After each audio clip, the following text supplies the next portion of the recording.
Hey guys, my name's Sam and welcome to Prep Medic. This week's video, we're discussing diabetic emergencies, how to recognize them, how to check a blood sugar, and how to treat it.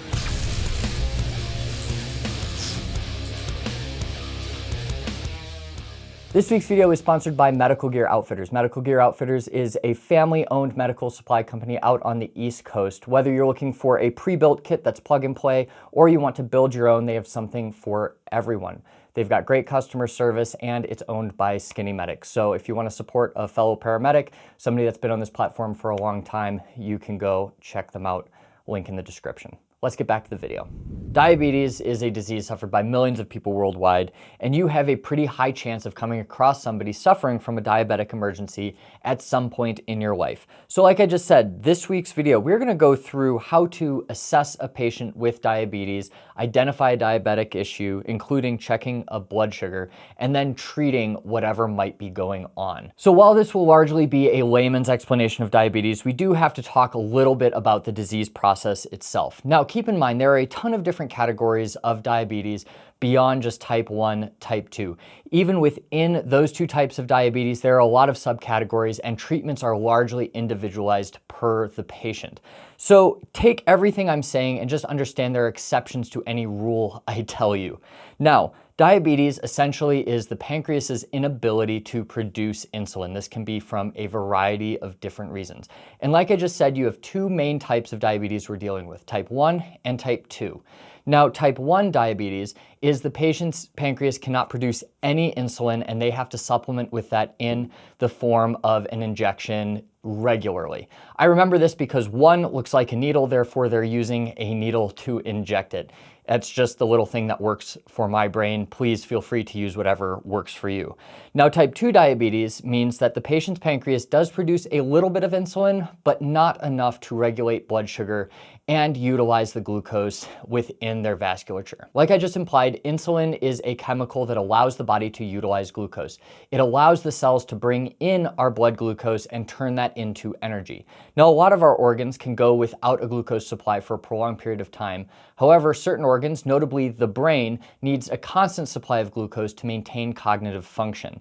That's why a lot of the symptoms we see in both hyperglycemia and hypoglycemia are going to be a decreased level of consciousness, along with some other things that we'll talk about as the video progresses. The normal range for blood glucose is between 70 and 120 milligrams per deciliter. Now, a lot of different texts will add a 10 or a 20 to either one of those numbers. Just know it's around that range.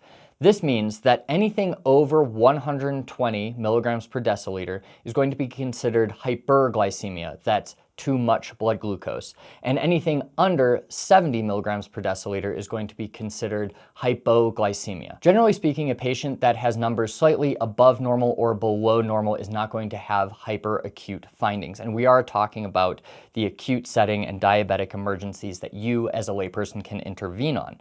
That means that a patient that comes in at 150 to 250 probably won't have any symptoms from that hyperglycemia acutely. That being said, that hyperglycemia, if left untreated, can cause a lot of chronic conditions such as microvascular changes, cardiomyopathies, as well as some mentation issues. Same thing with hypoglycemia. That patient can generally get down to about 50 milligrams per deciliter before we start seeing an acute change in mental status. So let's talk about hyperglycemia first. Hyperglycemia generally occurs over days to weeks to even months in some instances and is very seldom a hyperacute issue. Hyperglycemia is the result of generally a patient that hasn't been diagnosed with diabetes. They cross that threshold and they don't even know they have it. They don't know that they're supposed to be checking it. They start developing these symptoms. It can also be the result of a diabetic that missed certain doses of their insulin, or in a lot of cases, a patient that's experiencing abnormal stress or a disease or sickness of some kind that has caused the breakdown of glucose into their bloodstream and they have not been able to compensate correctly with their prescribed insulin. Regardless, these symptoms will generally start exhibiting in an acute fashion when they reach about that 350 mark.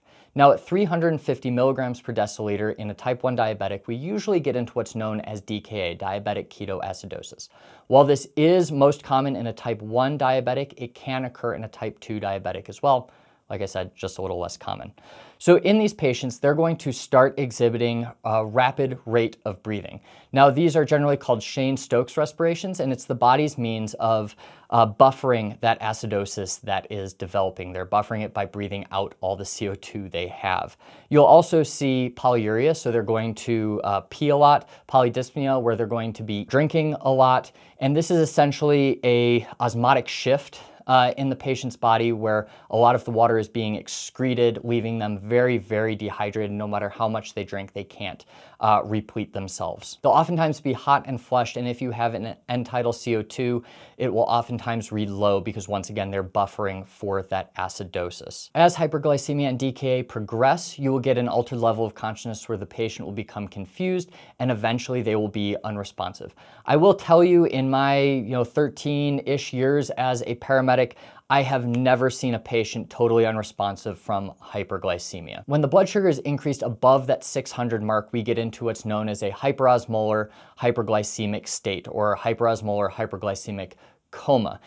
This is generally more common in your type 2 diabetics. Its treatment doesn't really vary to what we're talking about today. Just know if you have a number that's greater than 600, if your glucometer even goes that high, that's generally what the patient is in.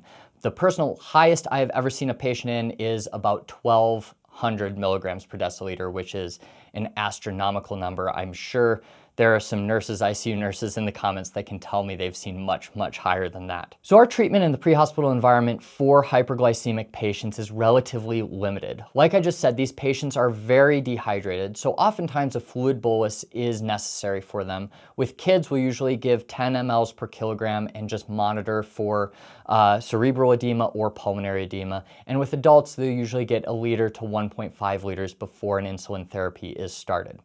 Now, in the pre-hospital environment, before we can get a full set of labs and have a treatment plan drawn out, we will not start insulin. We don't even carry insulin on the ambulances. The only time we use it is if it's a transfer from facility to facility.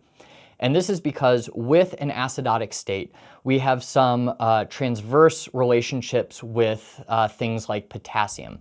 So as the patient gets more acidotic, you will have an increase in potassium. And if that potassium doesn't necessarily elevate and we start treating that acidosis, that potassium can plummet and we can kill them very, very quickly.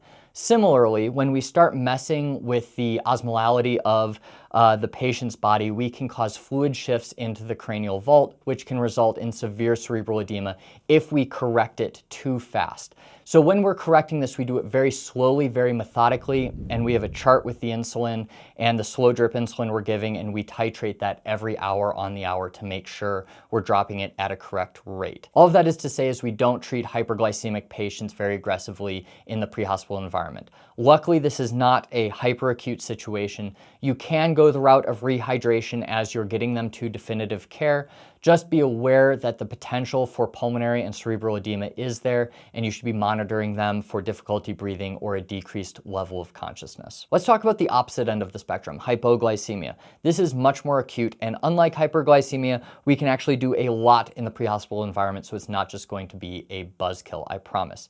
These patients, when they start falling below that 50 milligrams per deciliter, will oftentimes have pretty profound behavioral changes. So severe agitation, confusion, lethargy, and it's not uncommon to find the patient completely unresponsive. When you're doing your assessment on an unresponsive patient, I always advise looking for some kind of medical alert tag to clue you into a potential medical issue like diabetes and hypoglycemia. For a patient that's responding to you but has signs of hypoglycemia, we can do the simple thing and give them sugar. Now, this is a very specific glucose packet that's made for diabetics. It just has a lot of carbohydrates in here, a lot of sugar to wake them up as fast as possible. But you can use anything from frosting to, I've heard rumors that Vermont EMS uses real Vermont maple syrup to wake up their diabetic patients. So literally anything with sugar works.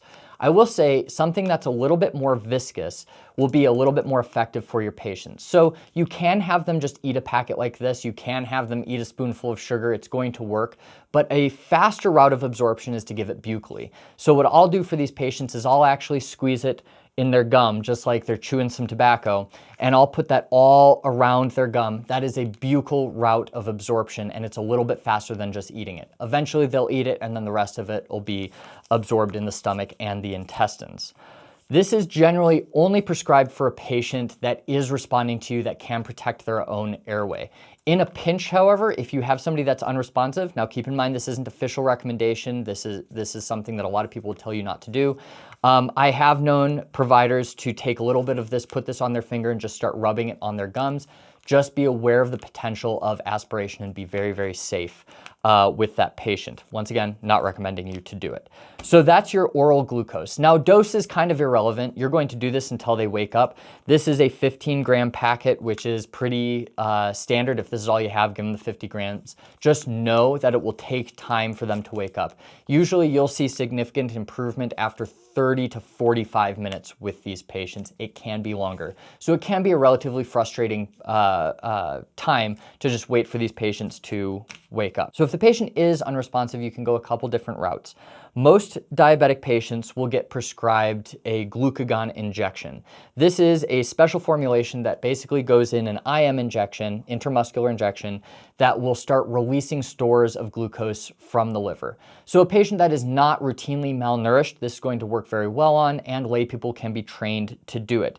In these injections, you have two different vials, and you don't want to make a mistake here. So right here, we have these two vials, and this one has the medication in it. This one has the reconstitution fluid. You have to take the needle, draw up this fluid, inject it into the glucagon, twirl it around, get all that powder dissolved, draw it back up into the syringe, and then inject it into their shoulder or their butt. You cannot do this unless you are trained to do it. I have seen people untrained just drop this fluid, inject it into their arms, and nothing happened because they didn't actually give the glucagon. Again, this will take probably about 15 to 20 minutes for it to actually start working and waking the patient up. It's not like the movies. You don't just give the injection and it just works instantly. Glucagon is by prescription only, so this is not something you can just pick up at a pharmacy and carry in your kit. If you are an advanced life support provider or have access to IVs, you can go an IV route, which is probably the fastest way to wake a patient up. And this is going to be giving D50 or D10 through an IV. Doses vary depending on your patient. I usually titrate to effect and like going with the D10 just because it's a little less caustic than the D50. Know that if you're giving glucose in a vein, it is very, very caustic if it gets out of the vascular space. So you have to make sure the IV is patent before you start pushing it. Similarly, you cannot give dextrose in an IM injection. You can't give it right into the muscle because it will cause a lot of necrosis. Don't try to make sugar water, draw it up in a needle and give it to somebody. So the last thing I want to talk about today is how to actually take a blood sugar with a glucose monitor. And any diabetic is going to have one of these. You can actually pick these up pretty cheap at pretty much any pharmacy. I bought this one at CVS today for about $18. And then the strips are a little bit more expensive if you're buying them without insurance. This ran me about $40 for 50 strips, and it came with the lancet to poke the finger. So like I just said, I've got everything I need right here. Only thing I would add is probably an alcohol prep pad if you're doing it to somebody else. I just wash my hands, they're pretty clean. I'm gonna, risk that infection for the video. So first thing I'm going to do is I'm gonna take a strip out of this guy right here and put it in the correct way. So you've got like this computer chip looking thing on one side. That's going to actually slide face up into the glucometer. They all work a little bit different, but at the same time, their operation is the same. So it's going to go through a bunch of numbers and then it's going to ask for blood. It's going to give you the little diagram to give it a drop of blood. I'm going to take the lancet. This one requires me to charge it. I'm going to hold it over their finger. I usually go with their ring finger just because it's still a beefy finger, but it doesn't have the calluses that some of the other ones do. And then I'll generally go off to the side of the pad of the finger. You want to press pretty firmly and then activate it. That's going to poke their finger. And you can kind of, I call it like milking the finger. You kind of get the blood down, get a good blood drop there. Make sure it's big enough. Now I'm going to take the glucometer and I'm going to dip it in the blood until it fills up. And now it's going to calculate the blood sugar right here. So it comes back and I've got a blood sugar of 90 right now, which is right in the normal range. There are a couple limitations to glucometers that we should talk about here. Number one is that they have a pretty wide acceptable range. So we test these with test strips and they're supposed to come in at a very specific range on blood glucose. We're essentially putting sugar water in there instead of blood.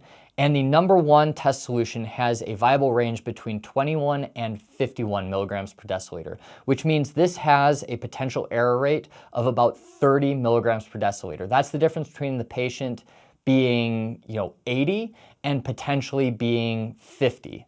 So take the readings with a grain of salt and always treat your patient, not necessarily just the number you see on here. When in doubt, I'll generally take 2 if I'm getting kind of weird numbers that don't correlate to what I'm seeing. Number 2 is these are very sensitive to temperature. So if it's really hot outside or really cold outside, they can give you inaccurate readings. And lastly, these have a range they can provide numbers for. I don't actually know what it is for this one, but generally when you start getting beyond 500 milligrams per deciliter, this will simply read high.